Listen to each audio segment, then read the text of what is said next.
ಕೋಪಗೊಂಡ ಭೃಗು ಮಹರ್ಷಿಗಳು ವಿಷ್ಣುವಿನ ಎದೆಗೆ ಒದ್ದಿದ್ಯಾಕೆ? ಈ ಭೂಮಿಯ ಮೇಲೆ ಒಟ್ಟು ಎಷ್ಟು ತಿರುಪತಿಗಳಿವೆ? 6 ರಂಧ್ರಗಳಿರುವ ಕಿಂಡಿಯಲ್ಲಿ ಮಾತ್ರ ನೀವು ಇಲ್ಲಿ ಶ್ರೀನಿವಾಸ ಅಂದರೆ ವೆಂಕಟೇಶ್ವರನನ್ನ ನೋಡಬಹುದು. ಈ ಕ್ಷೇತ್ರದಲ್ಲಿ ಶ್ರೀನಿವಾಸ ದೇವರು ಒಂದು ಬೆಟ್ಟದಲ್ಲಿದ್ದರೆ ಲಕ್ಷ್ಮೀ ಪದ್ಮಾವತಿ ಇನ್ನೊಂದು ಬೆಟ್ಟದಲ್ಲಿ ನೆಲೆಸಿದ್ದಾರೆ.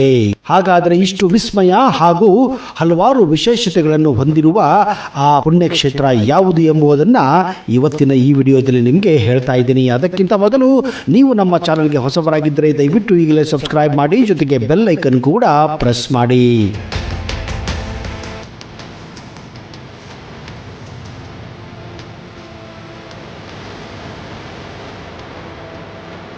ನಮಸ್ಕಾರ ಸ್ನೇಹಿತರೆ, ನಿಮಗೆಲ್ಲ ಅದ್ದೂರಿ ಹಾಗೂ ಆತ್ಮೀಯ ಸ್ವಾಗತ. ಎಲ್ಲರಿಗೂ ತಿರುಪತಿಗೆ ಹೋಗಿ ಗೋವಿಂದನ ದರ್ಶನ ಮಾಡುವುದು ಸಾಧ್ಯವಿಲ್ಲದ ಮಾತು. ಹೀಗಾಗಿಯೇ ಆ ಶ್ರೀನಿವಾಸ ದೇವರು ನಾನಾ ಪುಣ್ಯಕ್ಷೇತ್ರಗಳಲ್ಲಿ ನೆಲೆಸಿದ್ದಾನೆ ಎನ್ನುತ್ತದೆ ಪುರಾಣ. ಬ್ರಹ್ಮಾನಂದ ಪುರಾಣದ ಪ್ರಕಾರ ಈ ಭೂಮಿಯ ಮೇಲೆ ಒಂದೇ ಒಂದು ತಿರುಪತಿ ಅಥವಾ ತಿರುಮಲ ಇಲ್ಲ. ಭಾರತ ವರ್ಷದಲ್ಲಿ 108 ತಿರುಪತಿಗಳಿವೆ ಎನ್ನುತ್ತದೆ ಈ ಪುರಾಣ. ಅಂದರೆ ಸೃಷ್ಟಿಕರ್ತ ವಿಷ್ಣು ವೆಂಕಟೇಶ್ವರ ಸ್ವಾಮಿಯ ರೂಪದಲ್ಲಿ ನೆಲೆ ನಿಂತ ದಿವ್ಯ ಕ್ಷೇತ್ರಗಳು ಒಟ್ಟು 108 ಇವೆ. ಇಂತಹ 108 ತಿರುಪತಿಗಳಲ್ಲಿ ಬಂಗಾರು ತಿರುಪತಿ ಎಂಬ ಖ್ಯಾತವಾದ ಒಂದು ತಿರುಪತಿ ಗುಟ್ಟಹಳ್ಳಿಯಲ್ಲಿ ಇದೆ. ಕೋಲಾರ ಜಿಲ್ಲೆಯ ಬಂಗಾರಪೇಟೆ ತಾಲೂಕಿನ KGFಗೆ ಸಮೀಪದಲ್ಲಿರುವ ಗುಟ್ಟಹಳ್ಳಿ ಬೆಟ್ಟದ ಮೇಲೆ ಪದ್ಮಾವತಿ ಸಮೇತನಾಗಿ ಶ್ರೀನಿವಾಸ ನೆಲೆಸಿದ್ದಾನೆ ಹಾಗೂ ಇಲ್ಲಿ ಭಕ್ತರನ್ನ ಹರಿಸುತ್ತಿದ್ದಾನೆ. ಹೀಗಾಗಿಯೇ ಈ ಕ್ಷೇತ್ರಕ್ಕೆ ಬಂಗಾರ ತಿರುಪತಿ ಎಂದು ಕೂಡ ಹೆಸರು ಬಂದಿದೆ. ಈ ಕ್ಷೇತ್ರದಲ್ಲಿ ಶ್ರೀನಿವಾಸ ದೇವರು ಒಂದು ಬೆಟ್ಟದಲ್ಲಿ ನೆಲೆಸಿದ್ದರೆ ಲಕ್ಷ್ಮೀ ಪದ್ಮಾವತಿಯರು ಇನ್ನೊಂದು ಬೆಟ್ಟದಲ್ಲಿ ನೆಲೆಸಿದ್ದಾರೆ. ಈ ಕ್ಷೇತ್ರದಲ್ಲಿ ಮೃಗ ಮಹರ್ಷಿಗಳು ತಪಸ್ಸನ್ನು ಆಚರಿಸಿದರು ಎನ್ನುವ ಐತಿಹ್ಯ ಕೂಡ ಇದೆ. ಇಲ್ಲಿನ ಬಾಲಾಜಿ ಮೂರ್ತಿಯು ಮನೋಹರವಾಗಿದ್ದು ಇಲ್ಲಿ ವೆಂಕಟರಮಣ ಏಕಾಂತ ಶ್ರೀನಿವಾಸ ಎಂಬ ಹೆಸರಿನಿಂದ ಪೂಜಿಸಲ್ಪಡುತ್ತಾನೆ. ಮಹಾ ತಪಸ್ವಿ ದೈವ ಸಾಧಕ ಭೃಗು ಮಹರ್ಷಿಗಳ ಜೊತೆಗೆ ಈ ಕ್ಷೇತ್ರ ಬೆಸೆದುಕೊಂಡಿದೆ. ಅದೊಮ್ಮೆ ಮಹಾ ಮುಂಗೋಪಿಯಾಗಿದ್ದ ಮೃಗ ಮಹರ್ಷಿಗಳು ಶ್ರೀಮನ್ನಾರಾಯಣನನ್ನು ಕಾಣುವುದಕ್ಕೆ ವೈಕುಂಠಕ್ಕೆ ಹೋಗುತ್ತಾರೆ. ಅಲ್ಲಿ ವಿಷ್ಣು ಲಕ್ಷ್ಮೀ ದೇವಿಯ ಸಮೇತ ಮೈಮರೆತು ಪವಡಿಸಿ ಬಿಟ್ಟಿರುತ್ತಾನೆ. ಮೃಗ ಮಹರ್ಷಿಗಳ ಕರೆ ಸ್ವಾಮಿಯನ್ನ ತಲುಪುವುದಿಲ್ಲ. ಇದರಿಂದ ಕುಪಿತಗೊಂಡ ಮಹರ್ಷಿಗಳು ನೇರವಾಗಿ ವಿಷ್ಣುವನ ಆಸ್ಥಾನಕ್ಕೆ ಹೋಗಿ ಅವರ ವಕ್ಷಸ್ಥಳಕ್ಕೆ ಒಡೆಯುತ್ತಾನೆ. ಅಷ್ಟಾದರೂ ವಿಷ್ಣುವು ಕೋಪಗೊಳ್ಳದೆ ಮೃಗ ಮಹರ್ಷಿಗಳ ಕಾಲನ್ನು ಒತ್ತುತ್ತಾನೆ. ಇದರಿಂದ ಕುಪಿತಗೊಂಡ ಲಕ್ಷ್ಮಿಯು ಕರವೀರಪುರಕ್ಕೆ ಅಂದರೆ ಈಗಿನ ಕೊಲ್ಲಾಪುರಕ್ಕೆ ಹೋಗಿ ನೆಲೆಸುತ್ತಾಳೆ. ಲಕ್ಷ್ಮಿಯನ್ನು ಹುಡುಕುತ್ತಾ ಭೂಮಿಗೆ ಬಂದ ವಿಷ್ಣು ಶ್ರೀನಿವಾಸನಾಗುತ್ತಾನೆ. ತ್ರೇತಾಯುಗದಲ್ಲಿ ರಾಮನಾಗಿದ್ದಾಗ ವೇದಾವತಿಗೆ ಕೊಟ್ಟ ವರವನ್ನು ಈಡೇರಿಸಲು ಮುಂದೆ ಶ್ರೀನಿವಾಸ ಪದ್ಮಾವತಿಯನ್ನು ವರಿಸುತ್ತಾನೆ. ಈ ನವ ದಂಪತಿಗಳು ಶೇಷಾಚಲದಲ್ಲಿ ವಿಹರಿಸುತ್ತಿದ್ದಾಗ ಅಲ್ಲಿಗೆ ಬಂದ ಲಕ್ಷ್ಮಿ ಪದ್ಮಾವತಿಯ ನಡುವೆ ಕಲಹ ಏರ್ಪಡುತ್ತದೆ. ಆಗ ಏನು ಮಾತನಾಡದೆ ನಿಂತ ವಿಷ್ಣುವನ್ನು ಲಕ್ಷ್ಮಿ ಕೋಪಗೊಂಡ ಲಕ್ಷ್ಮಿಯು ಏಕೆ ಕಲ್ಲಾಗಿ ನಿಂತಿದ್ದೀರು ಎನ್ನಲು ಶ್ರೀನಿವಾಸ ಇದೇ ಕಾರಣ ಇಲ್ಲಿ ಕಲ್ಲಾಗಿ ನಿಲ್ಲುತ್ತಾನೆ ಎನ್ನುವ ಐತಿಹ್ಯ ಇದೆ.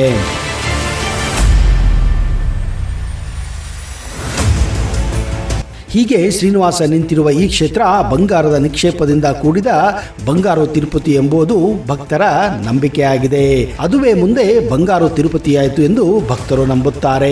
ಇನ್ನೊಂದು ನಂಬಿಕೆಯ ಪ್ರಕಾರ ಇಲ್ಲಿಯ ಶ್ರೀನಿವಾಸ ಮೂರ್ತಿಯು ಬಂಗಾರದ ನಿಕ್ಷೇಪವನ್ನು ಹುಡುಕುವಾಗ ಯಾದವ ಕುಲದ 2 ಹುಡುಗರಿಗೆ ಸಿಕ್ಕಿತು ಎನ್ನುವ ಮಾತು ಕೂಡ ಇದೆ. ಈ ತಿರುಪತಿ ಕ್ಷೇತ್ರ ಬಂಗಾರಿನ ನಿಕ್ಷೇಪದಿಂದ ತುಂಬಿರುವುದರಿಂದ ಇದನ್ನು ಬಂಗಾರು ತಿರುಪತಿ ಎಂದು ಕರೆಯುತ್ತಾರೆ. ಹಾಗೆಯೇ ಮುಂದೆ ಇದು KGF ಆಗಿದೆ, ಅಂದರೆ ಕೋಲಾರ್ ಗೋಲ್ಡ್ ಫೀಲ್ಡ್ ಆಗಿದೆ. ವಿಷ್ಣುವಿನ ಎದೆಗೆ ಒದ್ದ ಕಾರಣ ಪಶ್ಚಾತ್ತಾಪ ಪಡಲು ಮೃಗ ಮಹರ್ಷಿಗಳು ಇಲ್ಲಿ ಬಂದು ತಪಸ್ಸನ್ನು ಮಾಡಿದಾಗ ಶ್ರೀನಿವಾಸ ಸ್ವಾಮಿಯು ವಿಶೇಷ ರೂಪದಲ್ಲಿ ಪ್ರತ್ಯಕ್ಷಗೊಂಡು ಮಹರ್ಷಿಗಳಿಗೆ ಮೋಕ್ಷ ನೀಡುತ್ತಾನೆ ಎನ್ನುವ ಐತಿಹ್ಯ ಇದೆ. ಈ ದೇಗುಲ ಮತ್ತೊಂದು ವಿಶೇಷತೆಗೆ ಸಾಕ್ಷಿಯಾಗಿದೆ.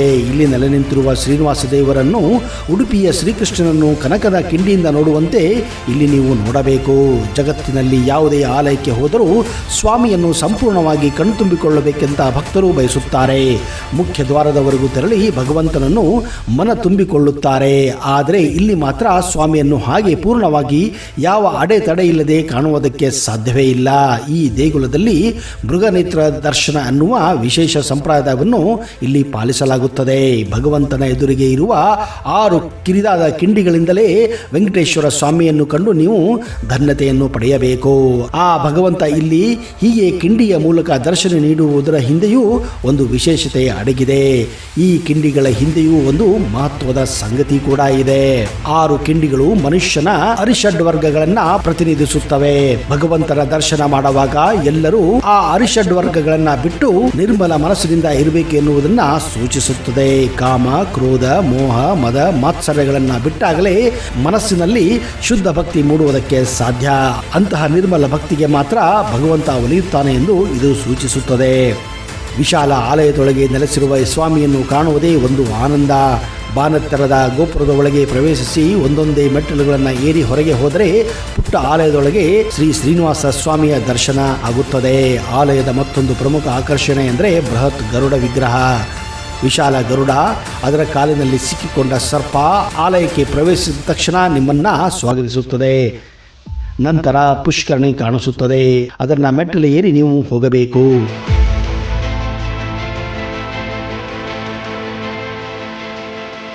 ಕೋಲಾರ ಬಳಿಯ ಗುಟ್ಟಹಳ್ಳಿಯಲ್ಲಿರುವ ಬಂಗಾರು ತಿರುಪತಿ ಭಕ್ತರ ಅರಿಷಡ್ ವರ್ಗಗಳನ್ನು ನಿವಾರಿಸಿ ಮುಕ್ತಿ ನೀಡುವ ಭಕ್ತಿ ಕ್ಷೇತ್ರವಾಗಿದೆ.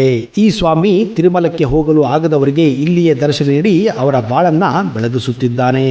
ನಿಮಗೆ ಒಂದು ವೇಳೆ ಸಮಯ ಸಿಕ್ಕರೆ ದಯವಿಟ್ಟು ಬಂಗಾರು ತಿರುಪತಿಗೆ ಭೇಟಿ ಕೊಡಿ. ಅಂದ ಹಾಗೆ ಈ ಬಂಗಾರು ತಿರುಪತಿ ಕ್ಷೇತ್ರ ಬಂಗಾರಪೇಟೆಯಿಂದ 25 ಕಿಲೋಮೀಟರ್ ದೂರದಲ್ಲಿದ್ದರೆ ಜಿಲ್ಲಾ ಕೇಂದ್ರವಾದ ಕೋಲಾರದಿಂದ ಕೇವಲ 44 ಕಿಲೋಮೀಟರ್ ದೂರದಲ್ಲಿದೆ. ಹಾಗೆಯೇ ರಾಜ್ಯದ ರಾಜಧಾನಿ ಬೆಂಗಳೂರಿನಿಂದ ಕೇವಲ 106 ಕಿಲೋಮೀಟರ್ ದೂರದಲ್ಲಿದೆ. ಸ್ನೇಹಿತರೆ, ಈ ವಿಡಿಯೋ ನಿಮಗೆ ಇಷ್ಟ ಆದಲ್ಲಿ ಜೈ ವೆಂಕಟೇಶ್ವರ ಎಂದು ಕಮೆಂಟ್ ಬಾಕ್ಸಲ್ಲಿ ಹಾಕಿ. ಇಂತಹದೇ ರೋಚಕ ಮಾಹಿತಿಯೊಂದಿಗೆ ಮುಂದಿನ ಸಂಚಿಕೆಯಲ್ಲಿ ಮತ್ತೆ ಬರುತ್ತೇನೆ. ಅಲ್ಲಿಯವರೆಗೆ ಜೈ ಹಿಂದ್, ಜೈ ಕರ್ನಾಟಕ. ನಿಮಗೆಲ್ಲ ಶುಭವಾಗಲಿ.